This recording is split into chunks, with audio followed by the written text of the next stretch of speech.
तो अभी वन पंच मैन का सीजन 2 कंप्लीट करके आया हूँ और जो मैं सीक्रेट बताने वाला हूँ वो हर एक साइतामा फैन को पता होनी चाहिए, क्योंकि आपने वन पंच मैन पूरा देखा है फिर भी आपको सिर्फ उसका 45% ही पता है। तो आज हम उसी 55% को कंप्लीट करेंगे और देखेंगे उसमें क्या क्या है। तो आप इस वीडियो को एंड तक जरूर देखना, क्योंकि ये सीक्रेट हर एक साइतामा फैन को जानना जरूरी है। तो चलिए शुरू करते हैं।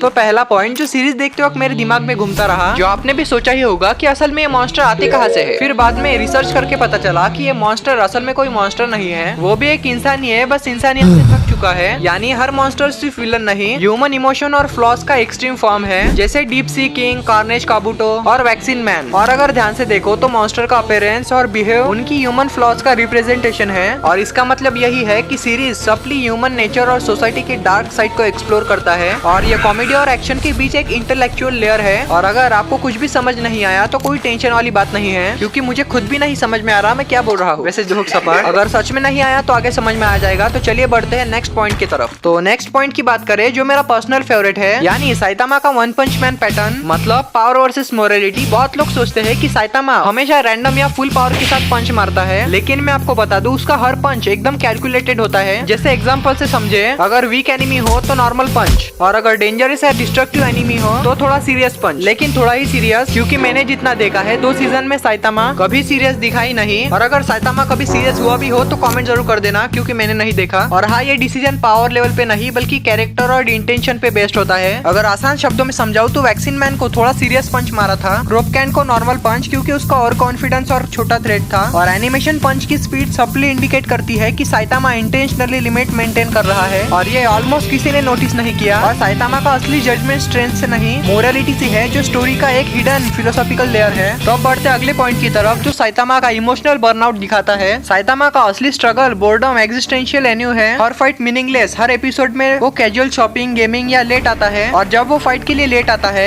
यानी ये उसका ह्यूमैनिटी को लिमिट करना और बोर्डम को मैनेज करने का मेथड है। और अगर सच बताओ तो ऑडियंस सिर्फ हंसना देखती है, पर असली स्टोरी हीरो की लोनलीनेस और ओवरपावर्ड स्ट्रगल को सप्ली एक्सप्लोर करती है। तो अगला पॉइंट मॉन्स्टर बैटल सीक्रेट, यानी हर मॉन्स्टर का ओरिजिन और बिहेवियर ह्यूमन फ्लॉस को लिटरली रिफ्लेक्ट करता है। और अननोटिस बात करूँ तो मॉन्स्टर का फ्लीटिंग बैकग्राउंड या फ्लैशबैक मोस्टली मिस होता जाता है, जैसे डीप सी किंग की वाटर रेजिस्टेंस, एरोगेंस और ईगो का विजुअल मेटाफोर। और डीपली देखो तो मॉन्स्टर के डायलॉग्स और रिएक्शन साइतामा के पंच के पैटर्न को मैच करते हैं। तो अब बात करते हैं एक्स्ट्रा फैक्टर पॉइंट्स की, जो बहुत इंपॉर्टेंट होने वाले हैं, और ये पॉइंट हर साइतामा फैन को पता होने ही चाहिए। तो देखो, साइतामा फैंस को जरूर पता होगा कि साइतामा ह्यूमैनिटी और मोरल जजमेंट यानी रियल पावर, ह्यूमैनिटी, मोरालिटी को मैनेज करता है। और साइतामा कभी अननेसेसरी नहीं मारता, यानी सिटी और मोरल बैलेंस करना, एपिसोड में छोटा मॉन्स्टर मारना, कैजुअल मारना और सिर्फ लेसन देना पावर का शो नहीं है। और इसका डीप इनसाइट साइतामा का कैरेक्टर जस्टिस, मोरालिटी और ह्यूमैनिटी का फिलोसॉफिकल सिंबल है। और इस पूरे प्रोसेस में आपने नोटिस किया हो तो साइतामा हर एनिमी को सेम फोर्स से नहीं मारता, कभी नॉर्मल पंच, कभी सीरियस पंच। और ये डिसीजन एनिमी की स्ट्रेंथ पे नहीं बल्कि नियत पे होता है। तो यही थे हमारे फैक्टर पॉइंट्स। और अगर आपको इस वीडियो से कुछ सीखने को मिला हो या फिर कोई जानकारी मिली हो तो मैं बहुत खुश हूँ कि मेरे वजह से किसी और को कुछ पता चला या कुछ जानकारी मिली हो। और अगर इसी स्टाइल में सेम गोकू का वीडियो चाहिए तो कमेंट जरूर कर देना और वीडियो को लाइक जरूर कर देना। मिलते हैं नेक्स्ट वीडियो में, तब तक के लिए बाय बाय और स्टे लेजेंडरी।